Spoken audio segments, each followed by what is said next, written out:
Here we are at our morning strategy session, planning the day's moves. Is the video got anything funny to say? Never.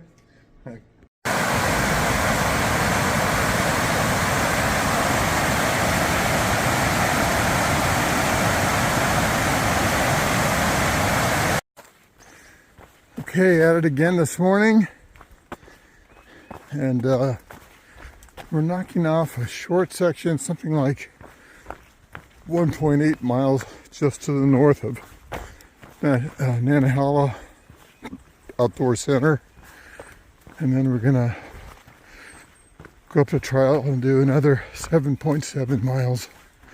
So we're trying to do this real quick. Unfortunately, the shuttle was way longer than we expected due to a road closure. At any rate, trucking down the back. Pretty cool cliffs right here.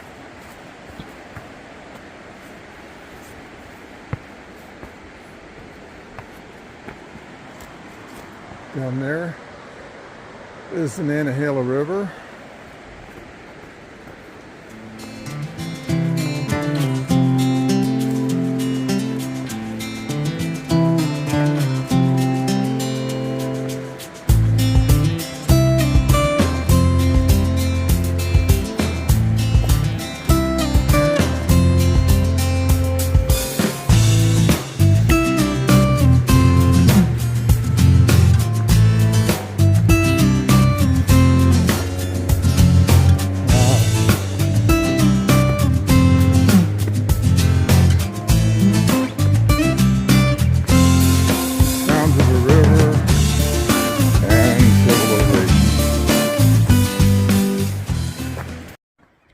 As I hike into the Nantahala Outdoor Center today, I've been reflecting a lot about outdoor education and how to get into the various outdoor adventure thing. Gosh, I hate to call them sports. Avocation, a way of life. Backpacking, cave exploring, rock climbing, mountaineering, kayaking, whitewater rafting. You know, I learned from friends, from clubs, groups dedicated to transmitting their knowledge and love of the outdoors. Sorry, I got a little bit of a trail split here. People that teach their love of the outdoors for for free, because they love it, because there's a reverence for what we're doing. And that's kind of opposed to like here at the Nantahala Outdoor Center, where they're teaching everything for a big profit, and they've made a really big area and impact on this. So there's the Nantahala Outdoor Center. You know, they probably teach great things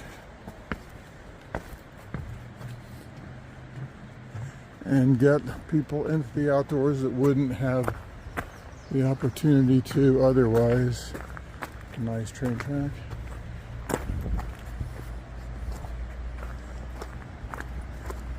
But there's just something funny to me about all these vans, all these buildings, roads closed up here. That's a whole nother story. See, it's right here. Adventure starts here. I thought it started at Springer Mountain for this trip. But at any rate, it's just something to think about. The value of some people, getting more people into it in a commercial sense versus the way I learned. Okay, all things are available here at Nantahala Outdoor Center. How about that? Bloody Marys on the Appalachian Trail. Class 3 combo. Wow. Okay, this is where the trail crosses the Nantahala River. Let's head to the beginning. How many places is there a trail crossing a river by a bar? Go figure.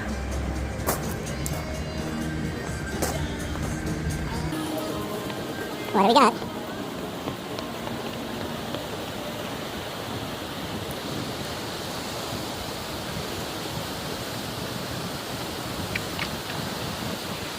We have a kayak slalom course. Pretty cool.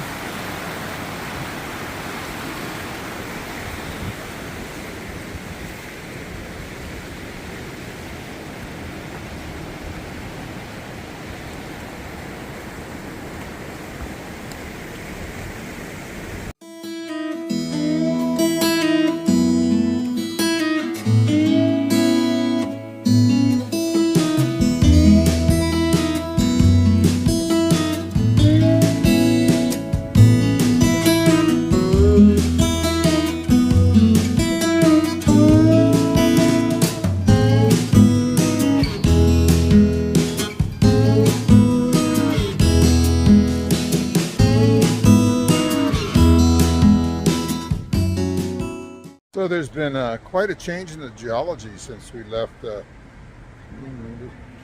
parts south. Extending into North Carolina, we were going into we were still in that biotite schist that the trail started on Springer Mountain. But here in the Nantahala area, we've crossed over into some metasedimentary. Here you can see an outcropping of the metasedimentary rocks. I'm looking along the strike. That direction right there is the dip of the rock. There's the bedding. You can see here, this is a relic bedding plane.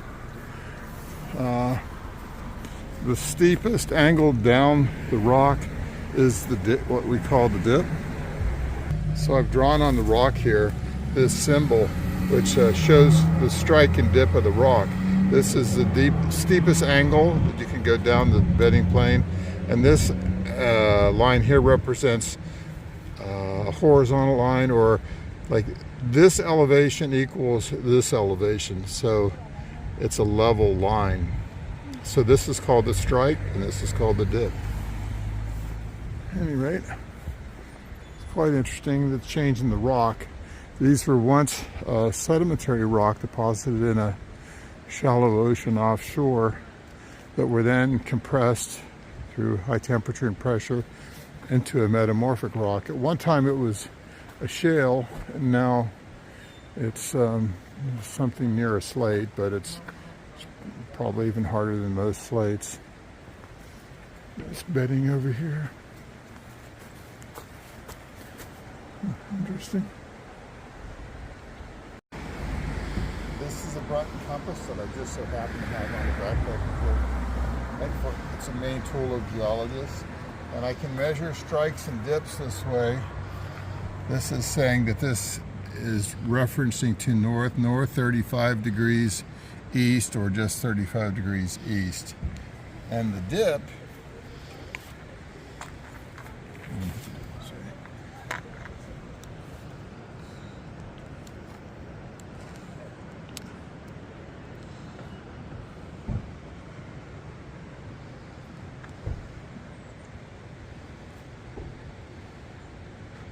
it's dipping roughly 47 degrees to the southeast. Kind of very typical for the Appalachians.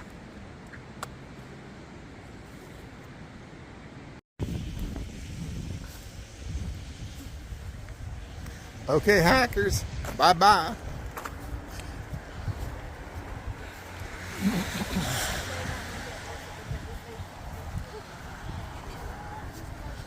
That's a bit odd, huh?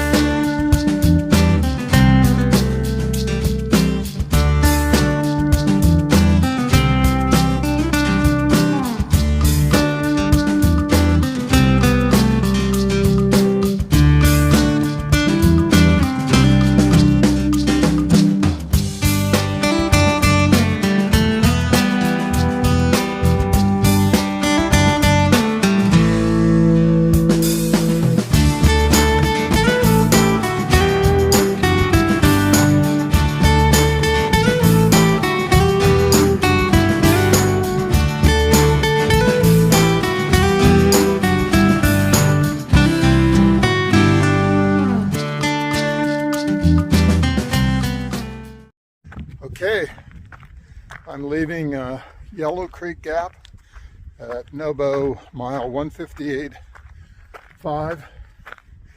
There's a car. At 1:36 p.m. I think it's about 7.7 miles. Gonna have to move it. Some rain in the area. Already on the Stairmaster.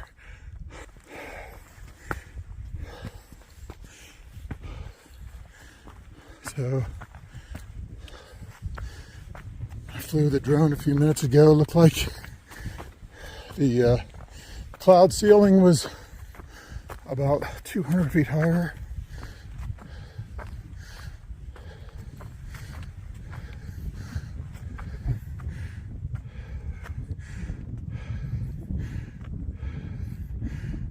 Stecoah Gap, 7.6. That's where I'm going. Upwards and onwards.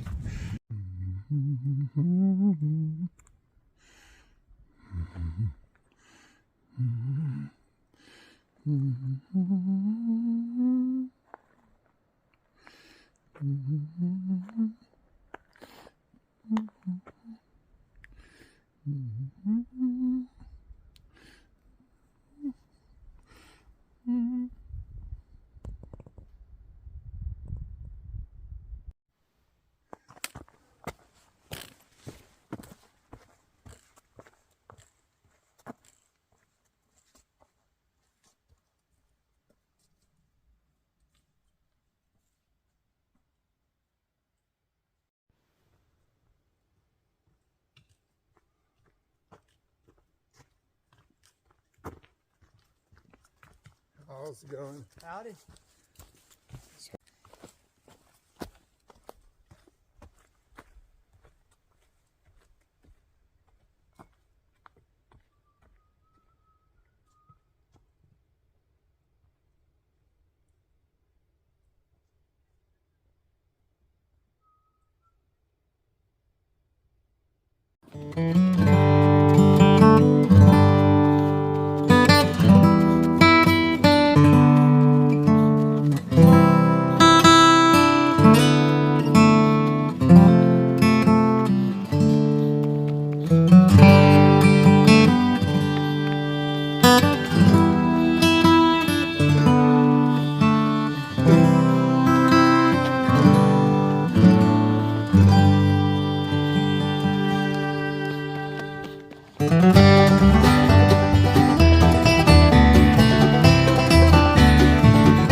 There's no one like you, my little girl.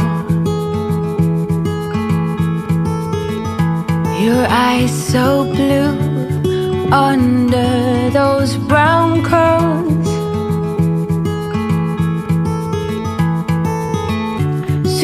on your way. Promise me that you know the world is yours. Strike them with your glow. Go on now, be good, be fine. Live your life, dream big, don't forget to be kind. Live, it's your life. Ooh, how's it going? I don't know, maybe. Hey, we're having a mini trail days here. There's Half Pint, and I forgot your trail name. Gourmet. Gourmet, oh yeah. Who do we got back there? Oh, slip and slide. This is slip and slide. That's Detour. Dory will be along shortly. Do you want to see your picture? Oh, hi! I didn't recognize you guys. Of course. We run into every single day. Well, I've reached the turnoff to Brown Fork Gap Shelter, and I'm going 2.4 miles to Stecoah Gap. So uphill from here, but the trail hasn't been too bad today. I had a long pull up out of Yellow Creek Gap, but then a lot of ups and downs along the ridge. Some really pretty places, some just typical boring places. But it's great to be out here. So that's looking lovely. That's looking down the trail. This trail's going straight down the ridge. I guess the sides are pretty steep down there, so maybe it'd be hard to build the trail cutting across the contours. But this is one steep section of trail. It's very unusual for the trail to go straight up and down like this, up the ridges. And it's lovely on the knees too.